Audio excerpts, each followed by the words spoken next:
Well, let's open with a word of prayer.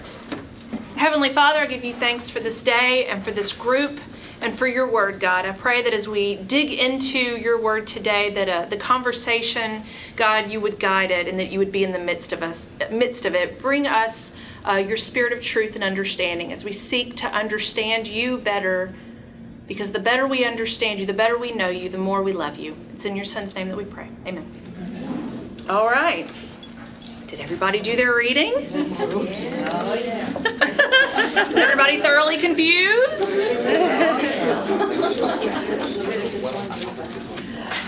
Roughly reading 5 chapters a week. You don't have to, give or take. Yeah, we're not grading you on it. We're not grading you on it.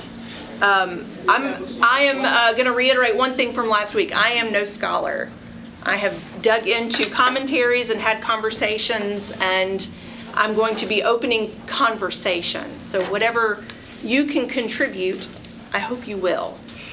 2 things I feel like we have to agree on if we're going to dig into this book together. Number 1, sin is real, and it's something we all struggle with.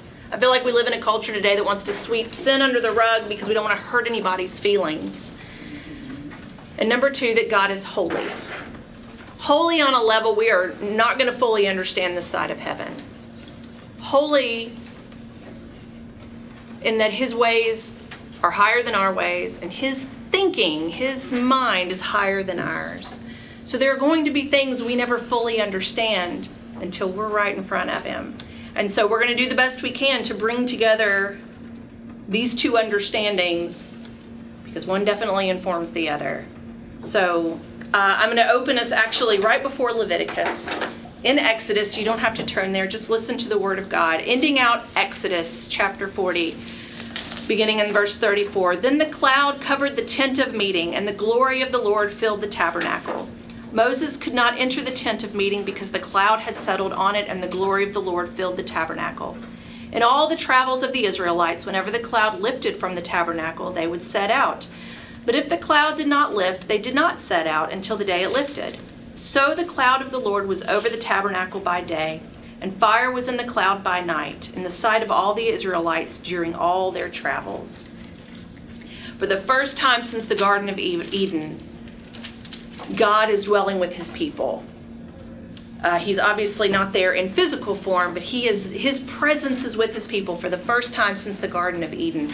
This is a big deal, and something to me, it just speaks to God's love, that he wants so much to be with them. And they can make a claim no other culture at that time could make. Everybody else is worshiping little gods, asking for things of them, and never really receiving, including the presence of their little gods, whereas we have the presence of the one, Holy One of Israel, with his people. And when the Holy One is with his people, there is one thing he cannot be in the presence of, and that is sin. And so we dig into our offerings. We'll just kind of walk through them together. I'm going to not go into deep depth because there is not enough time for all of that. We'll walk through the offerings, and just if you have a question as we go, or if you want to save it for the end, either way is fine with me. If you read something different and you want to interject it in that moment, by all means, let's have discussion. So we begin with the burnt offering. There are 5 main types of offerings in the tabernacle. There's burnt grain, fellowship, sin, or purification, and guilt/reparation. So chapter 1, we're dealing with the burnt offering. It is the most common offering. It is when the entire animal is burned, and it's made twice a day, once in the morning and once in the evening, which I hope kind of calls your mind to creation. We're marking the 2 times of day, morning and evening, with the burnt offering. It happened twice on Sabbath day, 2 more times on Sabbath day, so 2 were done in the morning and 2 were done in the evening. And it was used for a variety of purposes: entreaty of God, appeasement, thanksgiving, expiation of sin. It's offered on the bronze altar. If you got your sheet last week, I didn't think to bring more of those. The bronze altar, which was, by the way, 8 by 8, but it was hollow, so they could lift it and move it, and about 4.5 feet tall. And that's kind of where the sacrifice was done. Like I said, the entire animal was consumed. Nothing was left. The priests were allowed to keep the skin of the animal for clothing, the leather, but otherwise the burnt offering was completely consumed.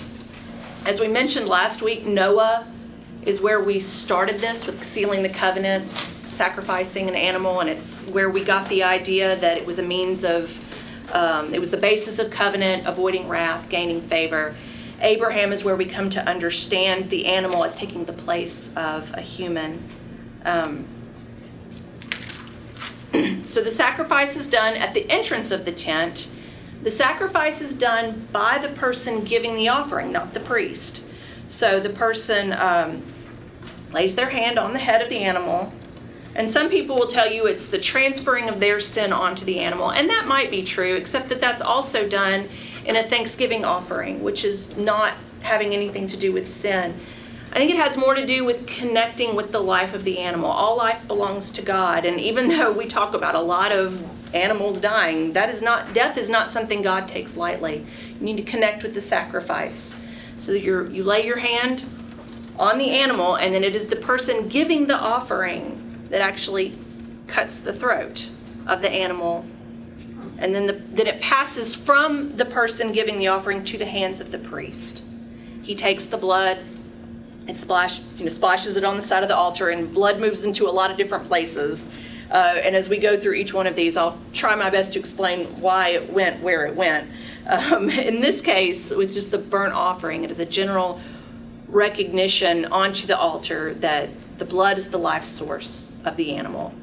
The priest then butchers the animal. The legs are washed and the intestines are washed because those areas are considered unclean. Secretions, urine, all those lovely things are washed out in the basin, and then it's all arranged on the burnt offering, and the entire thing is consumed. If you want to offer a burnt offering, but you don't have much, if you have wealth, you offer a bull. If you're a little more middle class, you can offer a goat or a sheep. And if you don't have much at all, you can offer a bird, a dove, or a pigeon. In the case of burnt offerings, it's always a young male without blemish. We mentioned firstborn. Those are slaughtered.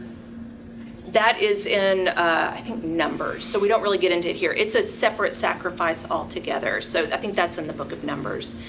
These are just young animals without blemish, and in this case, they are all male. One of the commentaries brought up the idea that these first three are more voluntary. They weren't required for forgiveness of sin, and therefore, instead of it being sacrificial, it is more gift.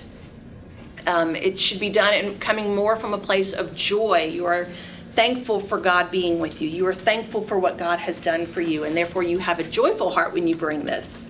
And the other thing they brought out that I want to bring up with burnt offering is the terminology about burning the animal. It is a transformative verb, meaning it is no longer an animal when it is consumed. It is transformed to smoke. It is transformed into a gift. It moves from being just an animal into a gift for God. And it, of course, is smoke now, so it wafts up, and God smells it, and it is a soothing scent to him. So that is, in a nutshell, burnt offering overview. How you doing so far? Is it making sense? And so where is the burnt offering disposed? Outside? Right. So when the altar is kept burning at all times, and they'll move the ash onto the ash heap. And eventually, I think we get into this a little more with the priests, it is carried out of the temple into a place that is considered clean. Yes. Outside the courtyard. Is it used for something, or it's just I don't think so. placed there? I think it's just placed there. It's just placed there. Yeah. Well, ash is all that's left. Yeah. So. My assumption, because we'll talk about the priest work next week, and so we'll probably cover a little bit more of this, and I haven't done too much work. My assumption is it's ash, so it becomes back part of the earth eventually. So so it becomes something that nourishes the earth and everything. So which makes sense because that's the cyclical thing of God. So And that offering, like the priests that have to clean the entrails and wash the legs and all, then they have touched unclean things. yeah. Then they have to go through. Yeah, so they will likely, yes, they go through a purification as well. So the priests, again, we'll talk about this in more detail next week, but they are constantly purifying themselves as well as purifying animals or people or The tabernacle the tabernacle and that kind of stuff. That was their job. It is constant. Yeah. Kind of can think of sin as pollution. So it has a very real impact on the physical world around it. It's not something physically we see, but it clearly has an impact that we'll talk about purification in a little bit, and it's of the temple itself. There are things they do specifically to rid the tabernacle of the pollution of sin so that God will remain with them. The sacrifice, one of the commentaries I read had this beautiful description. I know it's hard to think of this as beautiful, but in that the entrance to the tent and the place where this happens, we are bringing together the divine and the human. It's where they intersect. And it's the sacred and the mundane coming together, God and humans trying to come together in this ritual so that they can be together in a space. When the tabernacle was there, when they were in one place, the tribes were surrounding it. It's God's presence among his people. I hope when you really chew on that later, you get excited about that. It is just an incredible thing that God would go to such lengths out of love. Remember, he brought them out of Egypt first. The act of love came first, and then all these other things so that he could come into relationship with them. And also remember, they had been living in a very polytheistic world, worshiped lots of different things. And God is saying, no, there's just one. So he's also having to try to introduce them to what it means to have one God and that God is holy. So it's he's trying to teach them how to be his people. Let's see. Trying to make sure there aren't any other things that I want to pull out about that. Let's go to grain offerings, chapter 2. The grain offering is of the finest flour, which can mean that it's the nicest of the crop if we're giving a first offering. It also has to do with the grinding of the wheat over and over, which was hard because you're doing it by hand, over and over until it is very fine. So it is fine in that it is very nice, and it is fine in that it has been ground down and then reground to make a finer flour. Typically mixed with olive oil, salt, and incense. A portion of it is burnt on the altar. The priest gets to keep a portion, and that is part of God making provision for the Levites who did not have a piece of land in the promised land. God cared for them in a different way. So they kept the rest. The grain offering is generally done alongside a burnt offering. And then there's also a drink offering of wine that is offered at the same time. There were occasions when a grain offering would be done by itself, but for the most part, it's done alongside a burnt offering. And in certain cases of dealing with sin and purification, the grain offering could be done alone for the purification purposes. 3 instances when it's offered independently: grain offerings of first fruits of the crop. That was typically barley, and that's the last one in the chapter that you see. Ordination of priests, they did their own grain offering during ordination. And then one that is brought up, I think, in Numbers that we won't get into, it's an offering of jealousy if a husband makes a charge of unfaithfulness against his wife. So that's a whole separate section. That's in Numbers. We're not going to go into that. There are 3 types of grain offering. Uncooked grain offering, which is offered, the priest will mix it with olive oil and frankincense, either with your first fruit or to supplement the burnt offering. Cooked, And it goes into the different modes of cooking. I don't know if you noticed that, cooked in the pot versus fried or cake or whatever. And they don't really, I haven't found anything that really explained why they walk through the different types of cooked offerings, other than it's okay. We can see from that it's okay that the ritual process began outside the tabernacle, but then it is brought in, transferred over to the priests, and it becomes a holy sacrifice. And then the barley, which I said was the first fruit. Those are kind of the three modes of grain offering. And then we see no leaven, no honey. Does anybody have a thought on that one? No leaven, no honey, and always salt. My Bible said it was What? Makes alcohol. The fermentation. fermented. So what's wrong with fermentation? I've read two different things, and they come at it at very different angles. One is that, and you kind of see this in New Testament with Jesus' teaching, it's associated with decay and death, and so we don't put that on the altar. The other side comes at it as, well, when you have a fermentation process, it's because there is life happening, right? The bacteria is in there, and so they suggest that it is akin to the blood. It's kind of like the living part of the sacrifice, and we don't ever consume the blood. It is always poured out, so we don't ever put leaven or honey on there. I have no thoughts whatsoever on which of those is right. Because eventually, there is an allowance with one of it's the Thanksgiving offering, I think, or the free will.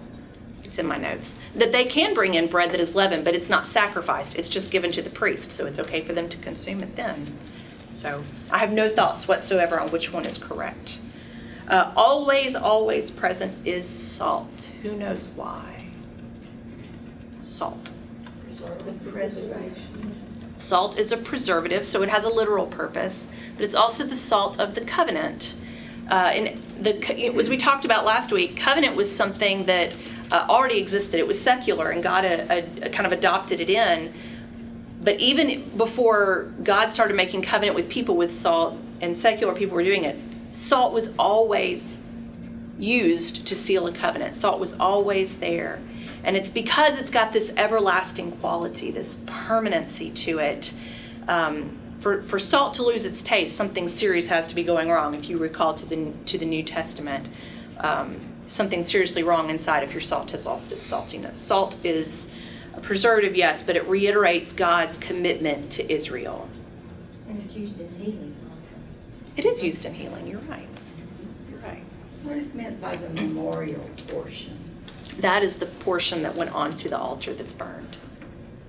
So a part of the offering is burned, a remembrance for God, what God has done for them, bringing them up out of Egypt, was my understanding.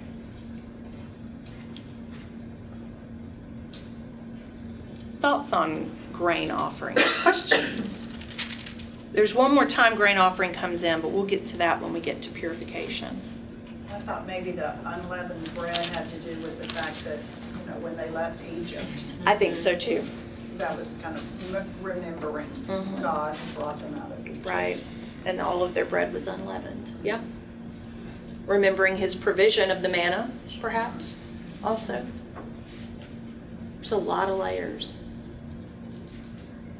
Kind of wondered about the amount of grain and oil, and how, was it mixed or just poured over it? It was Because mixed. oil, when it burns, Mm-hmm. just kind of thinking of how Right. it burned because of the scent.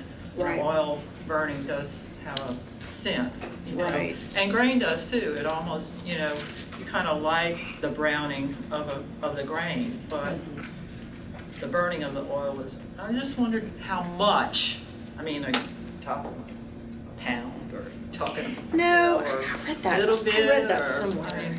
I'm just kind of curious about, No, How it that made it was. sound like we're talking about cups. yeah.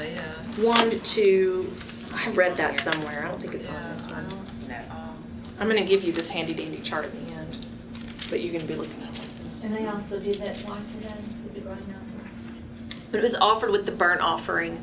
Yeah, it would be twice a day. But it's not just one offering. twice a day. It's anyone who's sinned. You can bring you can do it in the morning or you can do it in the Right, when you become afternoon. aware of, well, we're going to get to the sin stuff in just a second, and that's, I mean, the altar is open all day. When you become aware that you have sinned, you should be coming to the altar, and some people didn't, and that's a whole other issue, and we'll get into that in just a minute. So, But it's not just one animal that's slaughtered each time. It can be 3 people lined up. sure. Okay. I have a footnote that says the amount of grain offering ingredients specified to accompany a bull, a ram, or a lamb sacrifice as a burnt offering are given in Numbers 28, 12, and 13. There you go, maybe that's You right. know, I wouldn't want to have a big bull in the little bitty cupcake.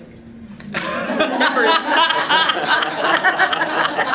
Well, it had to be enough for your memorial portion and for the rest to go to the priest. Did you say Numbers 28? 12 and Becky's 13. going 12 and 13. We'll let Becky pull that up. All right, Numbers 28, 12 and 13. Let's see. It says, I'm going to start at 11. At the beginnings of your months, you shall offer a burnt offering to the Lord, 2 young bulls, 1 ram, 7 male lambs, a year old without blemish. Also, here's where it starts. Also, 3/10 of an ephah of choice flour for a grain offering mixed with oil for each bull, and 2/10 of choice flour for a grain offering mixed with oil for the 1 ram, and 1/10 of choice flour mixed with oil as a grain offering for every lamb. So it's different per animal. A burnt offering of pleasing odor, and offering by fire to the lamb. And if you ask me how much an ephah Somebody is, ask Google what an ephah is. six. Six There you quart. go. There you go. See. Wow, that's more than I would 6 expect. quarts. Okay. Yeah, mine says are 3/5 of a bushel, yeah. Or 10 overs. But it's saying 3/10 of an ephah is. Oh, okay. So, Okay. right, and 1/10, 2/10, and all that kind of stuff. Uh-huh. So, I'm not doing math right now. yeah. So this is the grain offering, depending on the animal. According to Numbers, if you use lambs, then it's 3/10 of an ephah. If you have, it's 2/10 of choice flour for the grain offering mixed with oil for 1 ram, and 1/10 of choice flour mixed with oil for 1 lamb. So, A 10th of an ephah is 2 quarts. there you go. There you go. Pretty- Linda, did you yeah, have a question? cool. Is this an individual, a family, or an individual offering, a family offering? Is it just Or is it males that get to general? go in there or? It's males that do the Yeah, males offering are on only behalf. allowed into the, Is that the sin of his family? I mean, what if some of his family? I mean, the grain is, unless it's being offered as a sin offering, it's just going along with any burnt offering you're doing for whatever the many reasons there are to do a burnt offering. So, a lot of flour. Well, I mean, I That's a hope good that, point. I hope that as you make these connections, you'll go, man, I'm glad I've got Jesus. Say that again. So that last part, Yeah. what? What she said. What did I say? that's a lot to give. She asked, So the males did it either for themselves or on behalf of their families. right. And what Now, was who the do you other one? tell? Like, say I unintentionally sin. Do I have to tell my husband who then goes and makes it for me?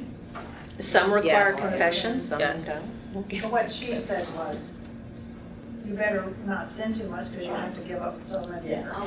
Yeah. Yeah. I mean, that's the point, and the whole very beginning of Leviticus, really through all of it, is I hope you grasp the importance of when you sin, you are sacrificed. The sin requires a large sacrifice for you. It is a sacrifice.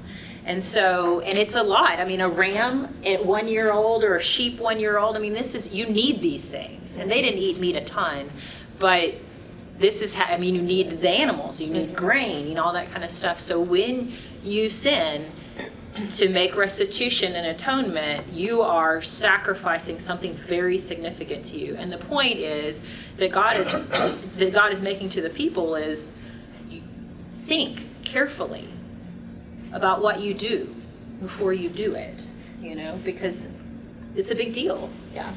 One of the things I kept thinking about is where do they get this grain? They aren't staying in one place long Right. enough to grow the grain. So Yeah. the grain could be almost as difficult to maintain and have for an offering Right. as the cows and things, because they could have brought the cattle out of Right. Egypt. They brought the grain with them as well, and it is a major sacrifice right now because they are moving Every 40 around. years, though, they probably didn't have enough out of Egypt. The Lord does provide loaves and fishes. That was the point one of the commentaries I read was making, was how serious the grain offering is because they were on the move. It's not like they could plant.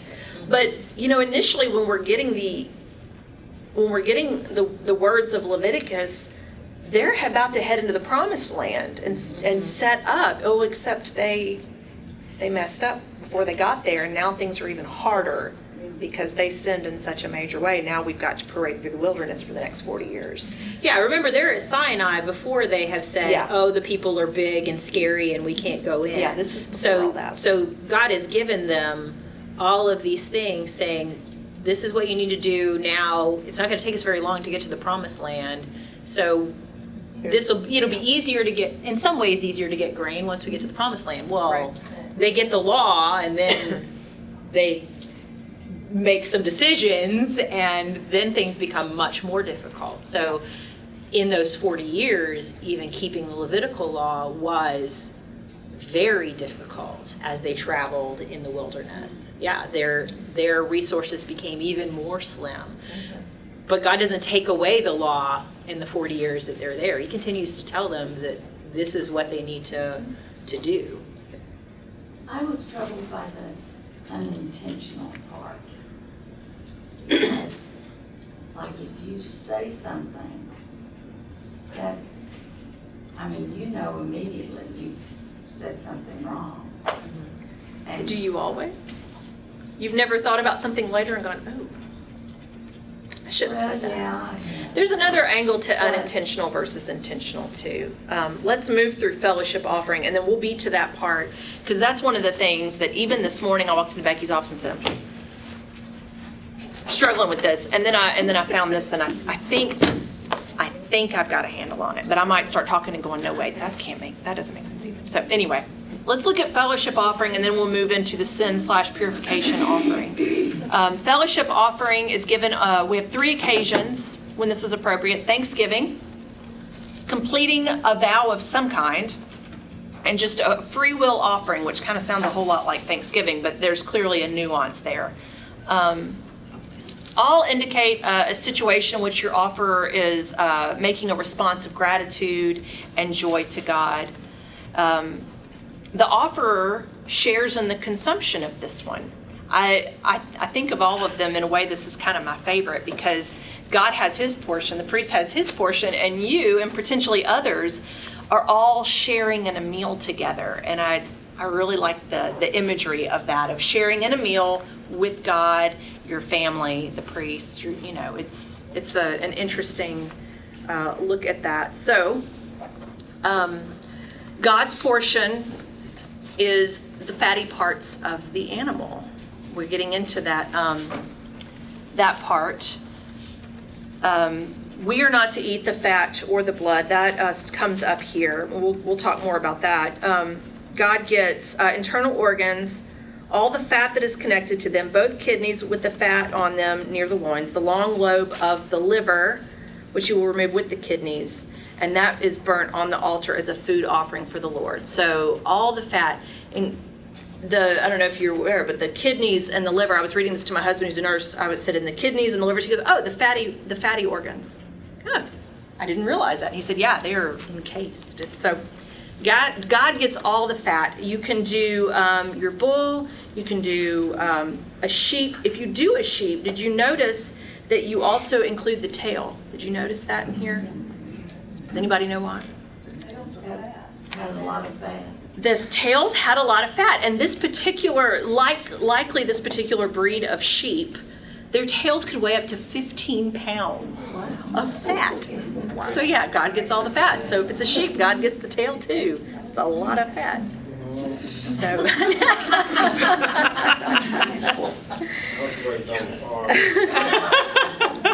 You could also do a goat. You'll notice that there is no bird as an offering. So this is typically done by people who have a little bit more, and they are grateful for it. Blood is not consumed. Fat is not consumed. Blood is the life source of the animal. God takes death seriously. All life belongs to him. You do not consume blood. That started back with Noah, and that is one of those statutes that is forever. The other thing you don't eat yourself that only goes to God is the fat of the animal. I never found a specific, that's why. Some feel like it's like blood and it's considered life source. Others say that if you're eating a steak, what gives it its flavor? It's the nicest part because it has the flavor. So only God gets that portion. Only God gets the finest part, like the finest of the wheat with your first fruit offerings. So those are the two suggestions out there. They are suggestions. I have a question. Yeah. Does this mean that the peace offering is just those organs? Yeah, well, the whole thing is the offering. The only burnt part that is considered God's portion, and then the priests eat some of the meat, you eat some of the meat. Okay. All right, that's your question. Could it be that God does not want us to eat fat because it causes health problems? I wouldn't be surprised if that was part of it. A dietary restriction. Indirectly. That would make sense. I agree. I thought it was kind of interesting because I looked it up. I thought, there's lots of fat that you can't cut off very easily. Right, yeah. Right. And that was the part I thought was interesting, Mhm. that he was very specific as to make it easier. Yeah. That makes sense. One of the things that I read was saying that it's not specifically talking about like the fat that runs through like a ribeye steak or something Right. like that, because that's in the meat. It's the Right. big chunks You of can't fat really that you separate really that can stuff trim out. off. Yeah. It's more specifically, I think, what The it's larger talking- fat portions, yeah. Well, if you're giving a yearling steer, you won't have much fat in that animal anyway. Oh, that's a good point, too. You have to put them on a feedlot another year to get a fat animal. These young animals are very lean. Okay. Saying the young animals are lean, there wouldn't be a lot of fat in the muscle There's yet. just much fat in those young animals. Yeah, that's a good point. That's a good point. The more you know. The more you know, that's right. An interesting point, it could be male or female. Up to this point, where mostly the sacrifices are male. This one could be male or female. The priest has his portion. He always gets the breast and the right thigh. The offerer has the rest of the meat to eat and probably to share. If it's for a Thanksgiving offering, all the meat is to be eaten the same day, possibly so that they will share in the Thanksgiving with others. Or it's possible that it is ranking it above the other free will offering, votive offering, which allow 2 days for the consumption of meat. But regardless, on day 3, whatever you haven't eaten has to be burned and removed. I think we can guess why by the 3rd day. You might not want to eat it, it would be good for you. So, let's see what else. It's probably best the first day too. Probably tastes best the first day. I would agree, yeah. Any thoughts or questions on the free will / peace offering? The next one is the one we're going to probably spend the most time on, I would guess. So I don't know about your Bible, but mine calls chapter 4 the sin offering. Does anybody's call it the purification offering? All the commentaries I read said it really needs to be called the purification offering, not a sin offering. So swing and a miss, NIV. Its purpose is to purify, not necessarily the person. We are purifying the space for the most part here. It restored the purity of the tabernacle, and one says and or the community. So let's break it down. This one is done based on social status. So we start with the high priest. His sin brings guilt on the whole community. He has to bring in, and I don't know where he gets this from, an unblemished bull. And it's slaughtered the same way as like the free will offering, where the kidneys and liver and all that were separated out. The blood is brought into the tent, sprinkled 7 times, should make you think about completion/creation, before the curtain that separates it from the Holy of Holies. So we're starting to purify the tabernacle space. So it's done in front of the Holy of Holies, and it's then brought over to the altar of incense, not the burnt offering altar, but where the incense is kept, and it is Which is in the holy place. Right. We're going to do the inner part of the. We are in the inner sanctum. Yeah. Which one is that?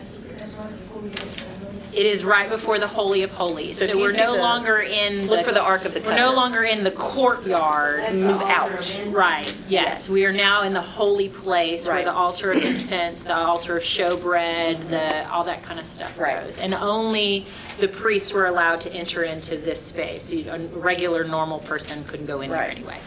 Their sin is because they are priests, because of their role, this sin is so bad that they're in the temple, they bring the pollution of sin all the way in. And so they're purifying the tabernacle. They're trying to remove that pollution from that space so that God will remain. And that's why he puts it on the horns of the altar of incense, is that's bringing the blood, which purifies, to that specific item. We are purifying the object. So he puts the blood on the 4 horns of the altar. He's done it in front of the curtain to purify the space. And then he brings the rest of the blood out, and it is poured out at the main altar where the sacrifices or burnt offering are done, to purify the outer courtyard area now. So his sin distorts his and the community's relationship with God and defiles the tabernacle. It's hard to be a priest. The bull remains are then taken outside the camp to an area that is clean and completely burned up. The priest is not allowed to benefit in any way from this animal. No skin, no meat. He does not get to benefit from his sin. So it's taken outside of the camp to a place that has been made clean, and it is burnt completely out there. So I have a question. Okay? Where does the priest get the animal? I don't know. That's a great question, because they don't have their own cattle. Maybe that's in What was your question? Where does the priest get the animal? Yeah. Somebody would have to donate on his behalf. Maybe he would be dependent. He would be dependent, yeah, for sure. Well, yes, and so again, we'll talk about this next week, but the priests were solely dependent upon the people to provide for them and take care of them. So yes, the idea of if the priest has sinned and has to have an offering, someone else will pay the price for the priest to be able to pay the price for the people. So But since he sinned, so the community. The whole community is tarnished now. yeah. So if the whole community sins, the process is similar to the priests. Again, it's a bull. It's slaughtered in the same way. The blood also has to be brought into the inner sanctum and done in front of the curtain and on the horns of incense, and then brought out to the altar. And this time he also puts blood onto the horn of the altar, and then that's the altar of incense still. And then he brings it out. So it's just like the high priests. It's done in the same way. So if the whole of the community sins, it taints the entirety of the tabernacle, and it needs to be purified. And then it's carried out, and it's burned outside the camp as well. So it's the whole of the community sinning together is very similar. Now, one of the interesting things I read about the language used, I think it's verse 20. Like they probably had to do this after the Baal incident. Oh, yeah. Easily. Whole community, Yeah. as an example. In this way, the priest will make atonement for the community and they will be forgiven. And one of the commentaries I read said the word here is kippur, K-I-P-P-E-R, refers to the object on which the sacrifice was made. And the verb for forgive is in a passive form with the implied subject being God. Pat Hayworth's not here. She'd love this stuff.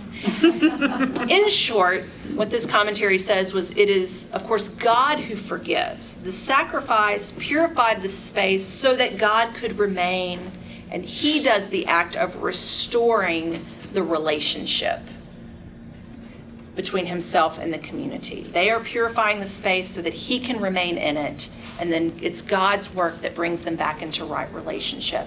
But you still are very much going to need the Day of Atonement that we will talk about later for the ultimate forgiveness of sins. So I'm kind of almost like making things work to get along until we can get to Day of Atonement in a way. If a leader does the sin, he does what is forbidden in the commandments. He can bring a male goat without defect. And again, all along, the person who did the sin, they lay their hand on. They begin the process of the slaughter, and then it passes into the hands of the priest. And I'll kind of lump the ordinary person in. The ordinary person can bring in an unblemished female goat or sheep, depending on what they can afford. And in this case, the blood is taken and applied to the horns of the altar of burnt offering and then poured at the base of the altar as well. So we're just purifying the outer courtyard. We're not going all the way in. So you should see kind of we are varying our levels. When it's just an individual person who has done it, their sin pretty much just affects themselves, perhaps their family as well.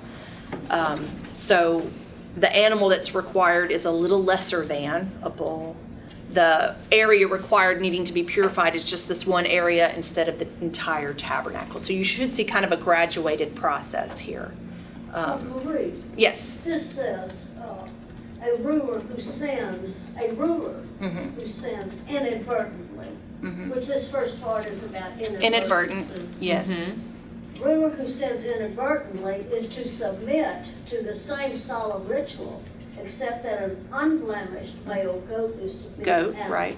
That's for the ruler. And then an ordinary It person. says the prescribed ritual for inadvertent sin on the part of any lay person is the sacrifice of an unblemished female. Okay. So you see the female is a little less of a sacrifice than a male. Goat is a little less.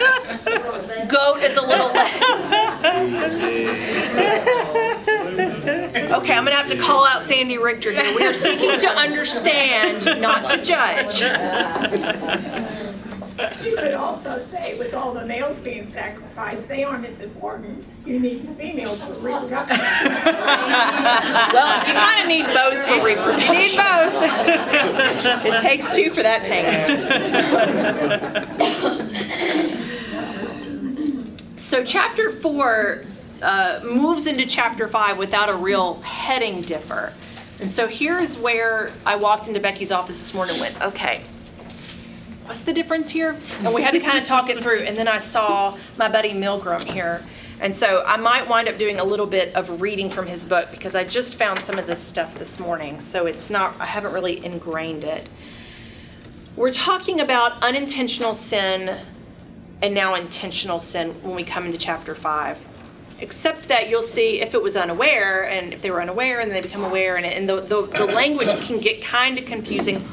One aspect of it being unintentional versus it would be better if I described intentional, and then unintentional might make more sense. Intentional is a purposeful blaspheming against God. You have raised your fist, you have called what God has done evil, and you are speaking purposefully against God. That is intentional sin. So the opposite would be unintentional, and there's a little more room for definition there. So, and we will talk about some purposeful sin next week when we talk about Aaron's sons who were told not to do something and then they do it. So that's intentional sin. Yeah. Go ahead. So we're not blaspheming against God. These are sins that, I don't know about you, but I've gotten to the end of the day about something and gone, I shouldn't have said that. Shouldn't have done that. I think that is part of unintentional. I think unintentional can also be, you knew you did it in the moment, but maybe you didn't mean it that way. The nuances here are a little difficult to describe, but I can say unintentional is going to be not blaspheming God in the process. The sins in chapter 4 versus chapter 5 have to do with, I wrote it down, there it is, prohibitions being violated in chapter 4, whereas chapter 5 we've got some, perhaps you could call them sins of omission, obligations that you forgot, like with the verse 1, if anyone sins because they do not speak up when they hear a public charge to testify regarding something that they have seen or learned about, they will be held responsible. If anyone becomes aware that they are guilty, if they unwittingly touch anything ceremonially unclean, when they become aware. So they're deliberate versus unintentional, which is chapter 4. They are also perhaps obligations that they should have upheld that they forgot, whereas, again, chapter 4 are specific prohibitions that were violated, but it was unintentional. Clear as mud? Yeah, I know. Perhaps as we talk our way through it a little more, it will kind of make sense. So for the sin offering, for the purification offering, we're dealing with the altar. With the guilt, I have to make sure not to move into guilt offering. With the sins in chapter 5, you'll notice that restitution has to be made first. Confession has to happen and restitution has to be made. And so I'm going to try to pull this up. Here we are with our verb talking. The verb describes the syndrome of sin, guilt, and punishment. Hang on, let me skip down. I didn't want to write in the book. For a deliberate sin, the remorse must be verbalized, the sin articulated, and the responsibility assumed. Before transgressors may approach God for expiation, they must first make restitution to the people they wronged. The repentance of sinners through remorse and confession reduces intentional sin into an inadvertence, which is then eligible for the sacrificial expiation. Confession. Would you read that last sentence? Yes. Okay. So through remorse and confession, it reduces the intentional sin to an inadvertence, which is then eligible for sacrificial expiation. So it's like reducing the charges down to a non-moving violation. That's if you're remorseful. Yes. So saying I'm sorry counts, huh? It does, but in some cases you have to make a restitution. You have to, so you can't do your sacrifice until you make amends. So if you've wronged a neighbor, you've got to go to your neighbor. Does this bring up New Testament for anybody? Maybe some words of Jesus before you can be forgiven? Make things right with your neighbor before you come. Exactly. Or you might have to make things. On that first one. Hmm? He does not speak up when he hears a public charge To testify. regarding something he has seen. He had an obligation there that he didn't uphold. Oh, but was it a little bit of gossip there? Did he really see it? Was it really true? And so I'm kind of caught up with that. They were supposed to come forward as a witness. Mine makes it kind of sound like a court situation where they're trying to pass a judgment on a situation. Witness means you saw it. Yeah. Not heard. Yes. Not heard it. Yeah. That's hearsay. Yeah. Right. Right. And when we get to the moral laws, kind of later on in the book, we'll talk more about things about testifying, telling the truth of things that you've seen and heard, being honest, really. Yeah. God is asking them, we're going to be transparent and honest with one another. So if you saw something, you need to bear witness to it correctly. And if not, then you've done something against your neighbor Yeah, because you but didn't not testify correctly. necessarily, So. oh, I heard him say that, you know, so Yeah. I didn't see it. Yeah, no, hearsay is not necessarily what Right. we're talking about here. The other aspect of this section of chapter 5 is there is a delay in handling it. So you maybe didn't realize it for a little while. Time has gone by. You had an obligation you forgot about. And so the issue that we're really dealing with here is maybe perhaps the sin of procrastination. You should have done your purification, but you didn't. And you waited around. Sometimes when you've wronged a person, if you don't handle it right in the moment, it gets easier and easier just to not say anything at all and just allow time to go by.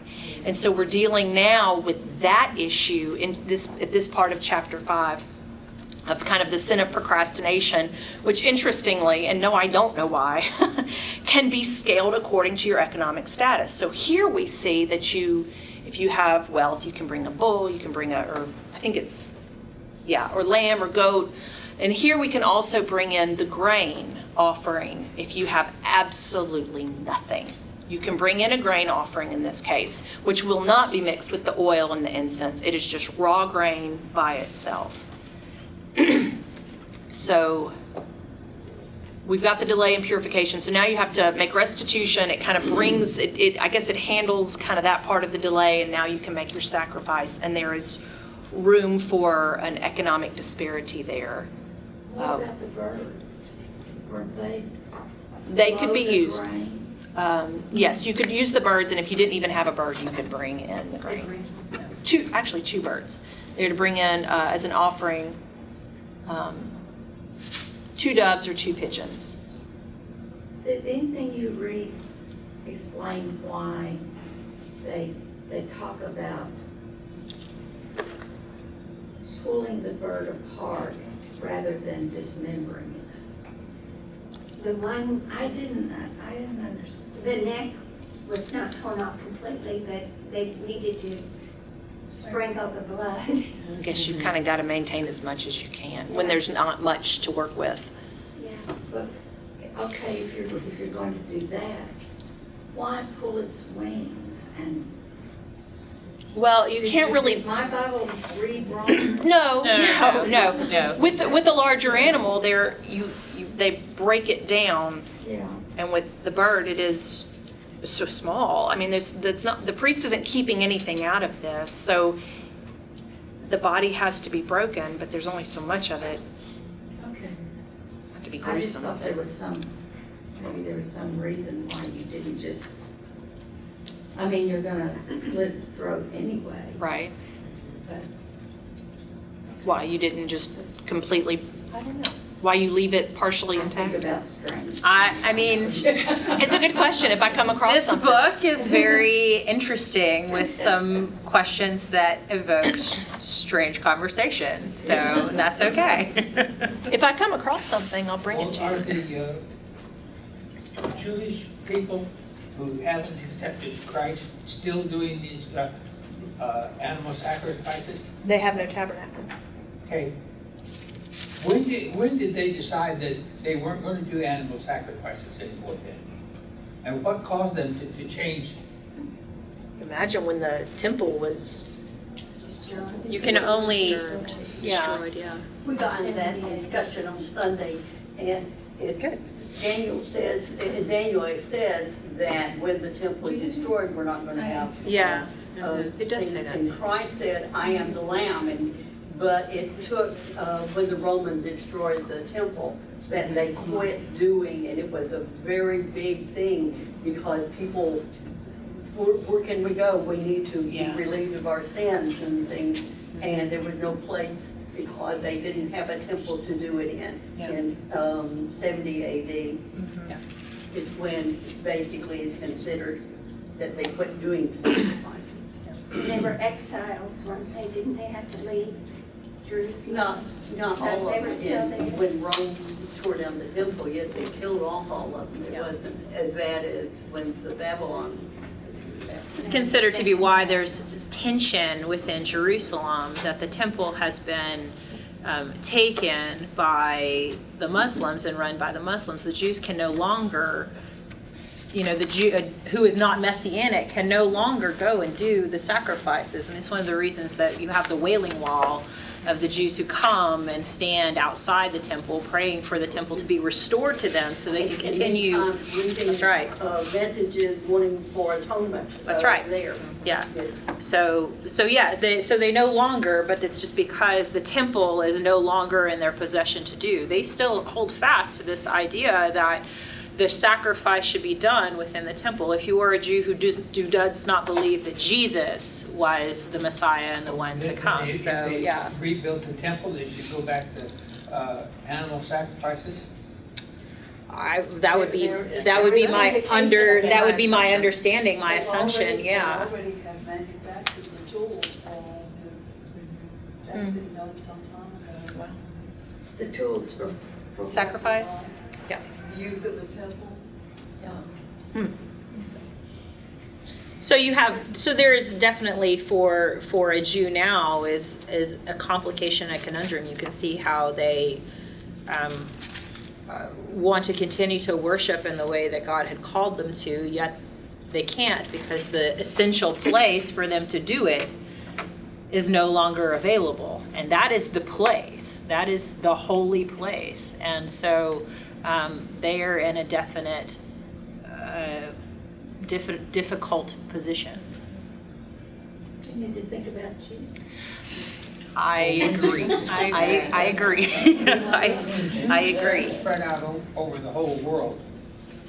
They were such that they couldn't get to the temple. Then what did that leave them? Jews made, when the temple was still erected, Jews made pilgrimages. You needed to make pilgrimages on certain times of the year, and you brought your animals to be sacrificed. So when we hear of Mary and Joseph bringing Jesus, that one little story where Jesus goes off into the temple and they don't know he's gone, they've gone to pilgrimage to bring their sacrifice. Now most people could only do once a year. And there were other places where you may have had some permission to do some basic sacrifices outside of, but the temple was where you needed to do your sacrifice, yeah. Isn't that why Yom Kippur is so important in today? That is their day of atonement. To go Yes. And ask for. Yes. And many of the Jewish friends that I have, they fast that whole 2 or 3 days before that, and definitely that day. Yeah, That's part of it. They keep very significantly when we talk about the Day of Atonement. Yeah, we'll talk about that because yes, a lot of them still do, and a lot of them still make pilgrimages out to basically the Wailing Wall.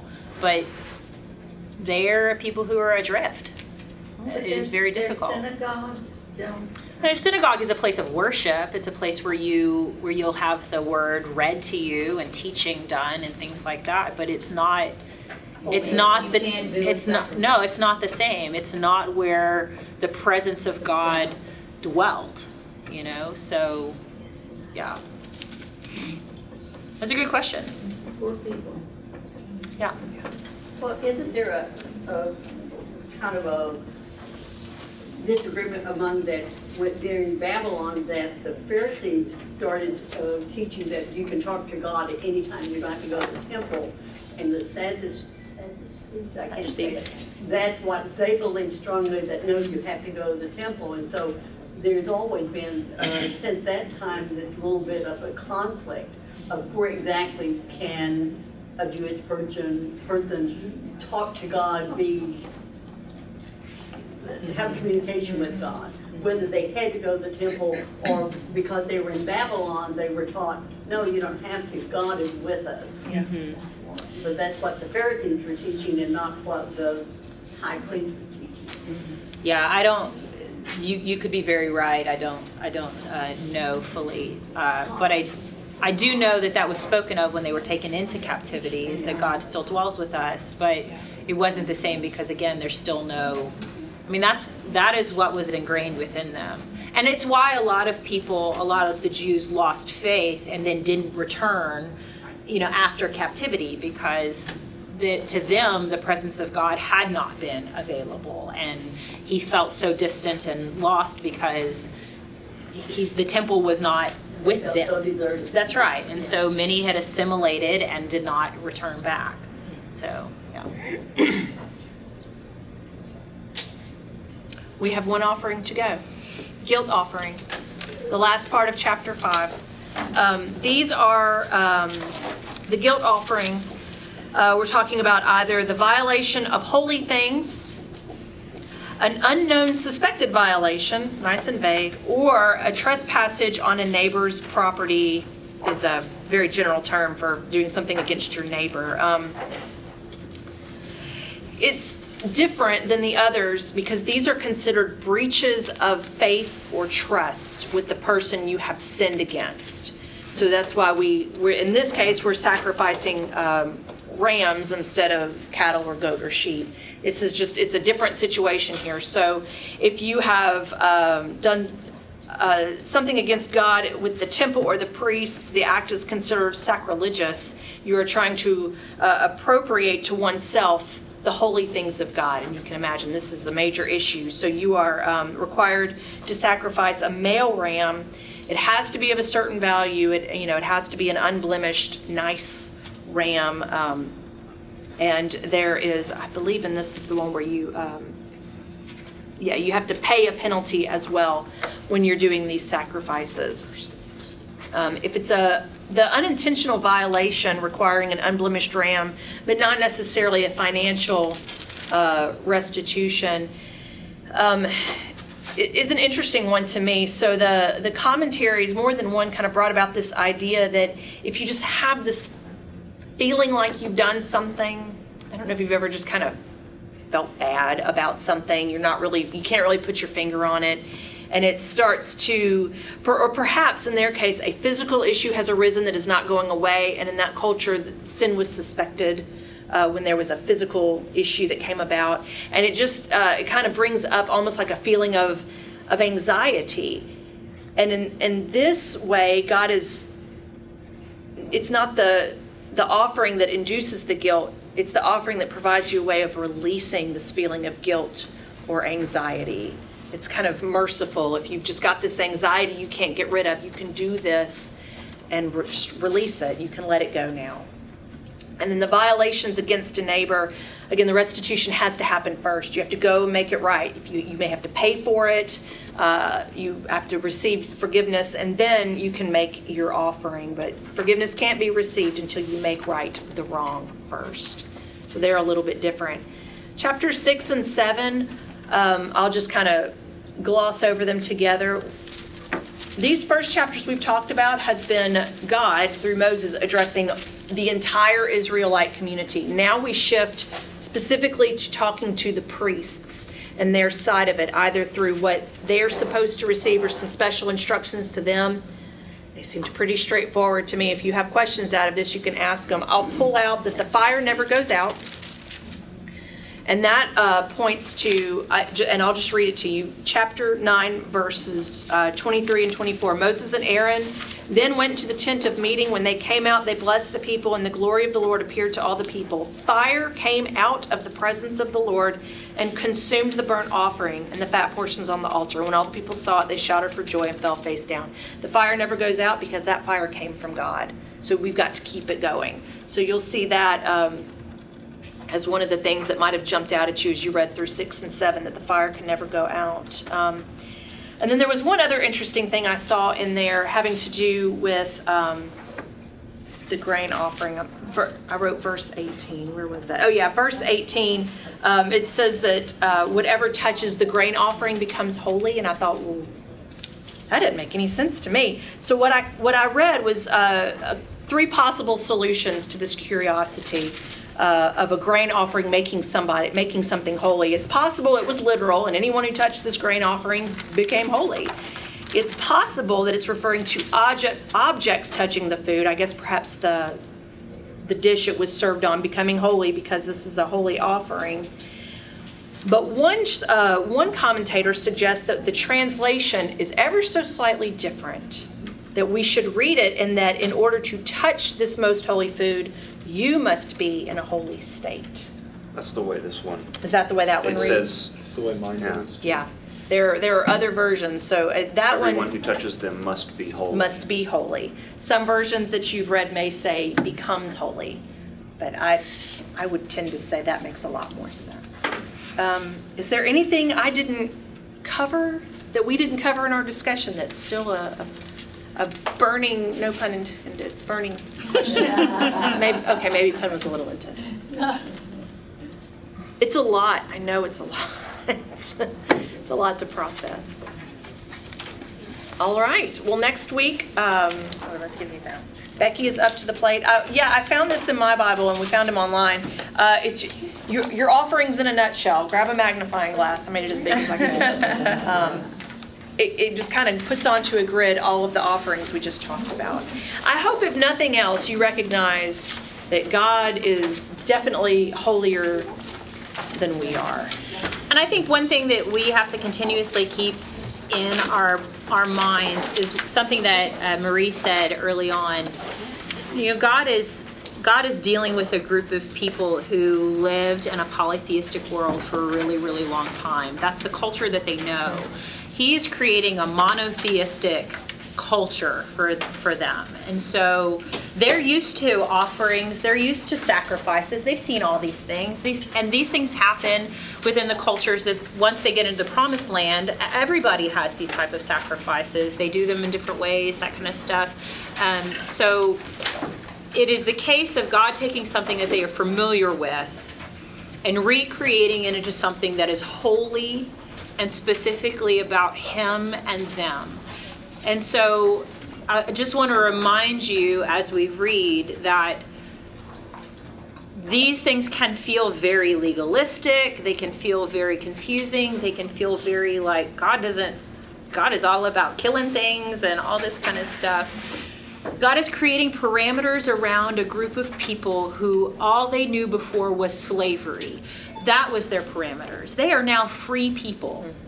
And when you give people freedom who have not had freedom before, the easy thing to do is to go a little crazy in freedom.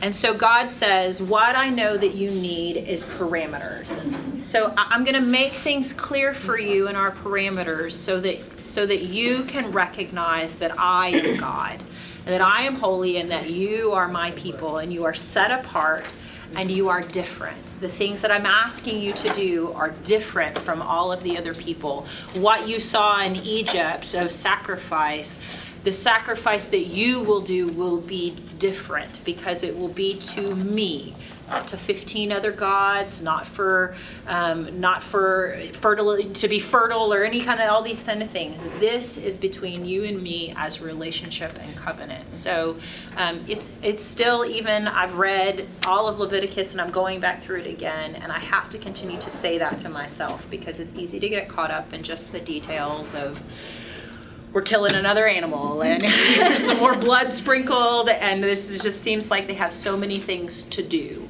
and to worry about. And they do in some senses, because you are creating a people who are holy and set apart.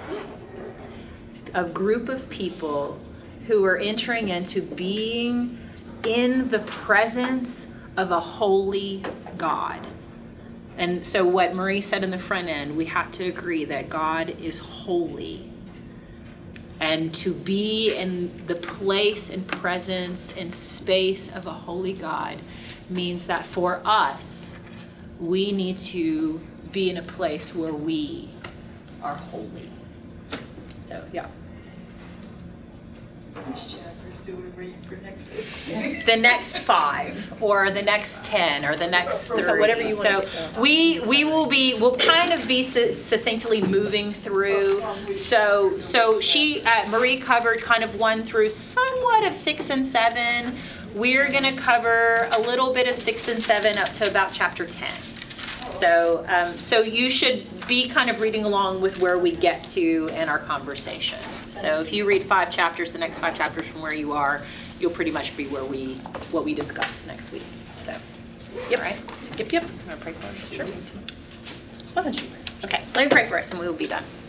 Father, we thank you for this time to open your word and discover more of who you are. And so as we leave this place, may you just speak into us about who you are calling us to be and drawing us closer to you, and the places where maybe we need to consider if we are setting ourselves apart and creating our hearts to be holy, and so that we can be connected to you in an even more powerful way. God, you have called us to be different and to stand out for your glory. And so I ask, God, that you would help us to do that.